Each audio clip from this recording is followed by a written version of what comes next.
haven't, you should definitely subscribe to this magazine. It's super cool. EV Builder's Guide. And if you open it up, what's that? Oh, it's the electric Land Cruiser. Check it out. That's me at Sand Hollow.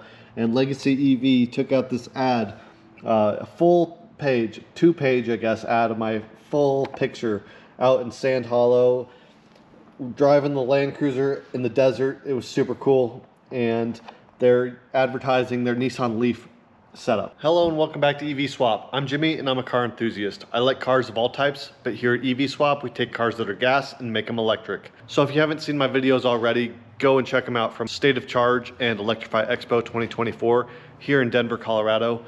It was super fun, super awesome. There's some amazing vehicles there. They told us at Electrify Show Off that we had the most converted EVs of any other Electrify Show Off around the country.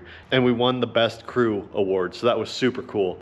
All right, back at the shop, you can see the gas-powered Miata is out. So, okay, it's running and driving. Get it out of here. We're back to EVs, full time. Land Cruiser. We got a Lithium polymer battery installed in there. It's 100 amp hour. It's massive. I basically bought one that fit the kind of the same dimensions as the previous AGM battery I had in here. But I had a little bit of spacers here to lock it down, otherwise it's good. And I got the positive and negative bus bar terminals bolted back on. But this should be awesome. It's 100 amp hours, which I think is way more than my previous yellow top was. The Optima here, I guess we can look.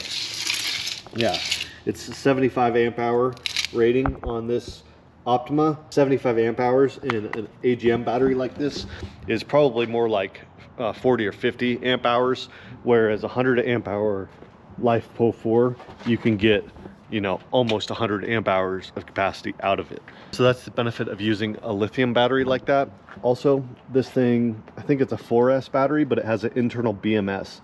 So it's got overcurrent protection, under voltage and over voltage protection. So if I let this sit for weeks at a time or something, I'm going on vacation and there's a parasitic draw, like this is really common with EVs, then what's going to happen is when the voltage in here gets down to where it's too low to be safe for the battery, the BMS is going to cut it off and it's going to turn off any voltage on the terminals. So the vehicle will just go dead. It'll be reset like a battery was completely dead, except this will still be good. It'll still be good to go.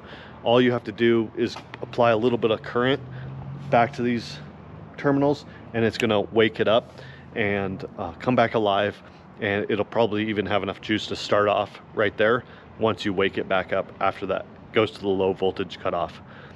But that likely won't happen because these batteries, also another benefit of the lithium battery over the AGM battery is that the voltage doesn't change with temperature swings. So a big thing with EVs, they've got the lead acid battery, the AGM battery, and when the temperature drops at night, the voltage drops in that battery, and then you add parasitic draws and things like that, and that's when you go out in the morning and you turn the key or you push the button and your EV doesn't start, and then you have to jump it. And this is super common, and you can't even plug the charger in because it needs that 12-volt system to close the contactors in the main battery box.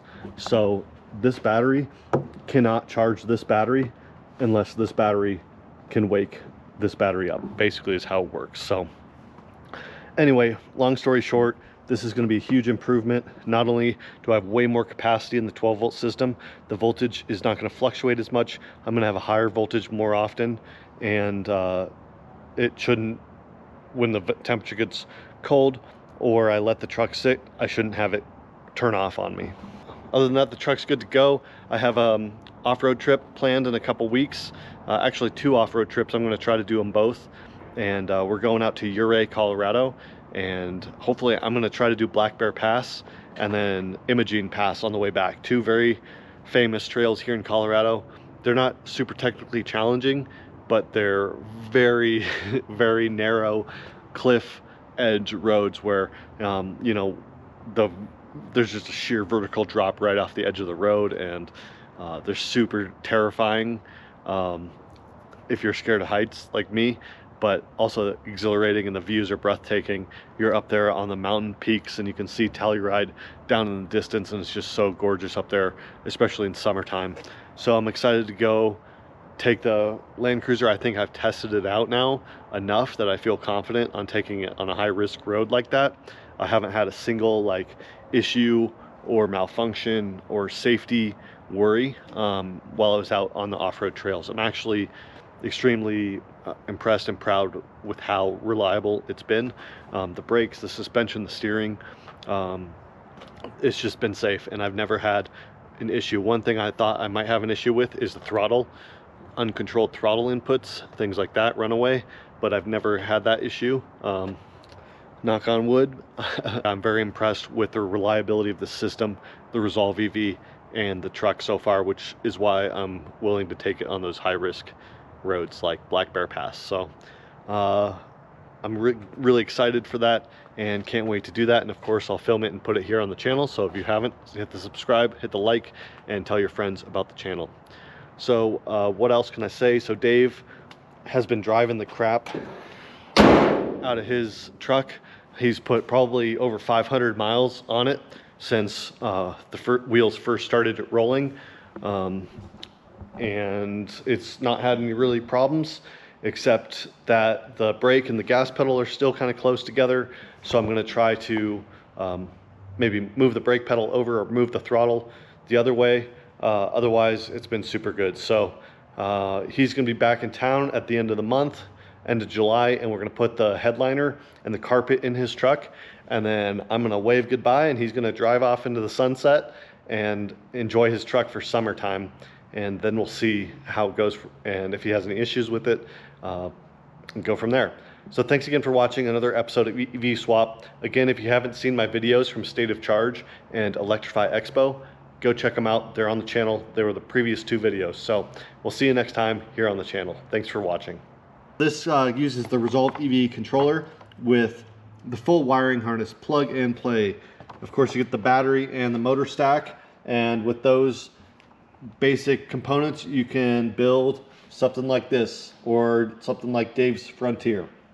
So check out Legacy EV. Of course, I got Legacy EV training. I'm level 1 and 2 certified, and I'm a certified technician with Legacy EV. So super stoked that they used my photo in this ad.